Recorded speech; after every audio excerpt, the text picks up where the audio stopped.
verse 35 to 38. Amen. Size sibe ne foundation lapha ekhaya. I-foundation yinhlalo yebandla, indlela esihleli ngayo thina silibandla, indlela esiphathana ngalo silibandla. Hallelujah. Ize ifumaneke yona kwizenzo chapter 2 verse 42 to 49. Amen. Ze kubekho i-assurance. Hallelujah. Meaning we were assured ngale verse. Hallelujah. Yindlela eyasinxibo esasinxiba ngayo. Hallelujah.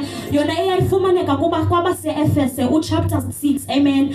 Verse 10 to 20. Hallelujah. Size sibe nayo bangcwele sibe ne protection yethu. Hallelujah. Eku Hebrews. Hallelujah. Chapter 12 from verse 28 to 29. Hallelujah. But before protection there was direction. Hallelujah. Eku Isaiah. Hallelujah.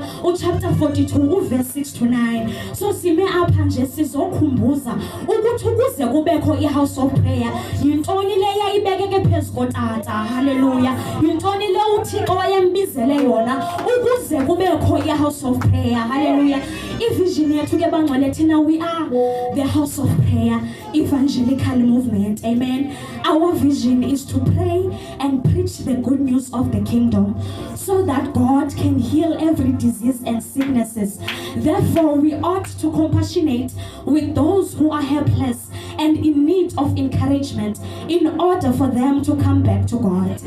Izelo vision isekelwe ku Matthew chapter 9 verse 35 to 38. Uzayithetha.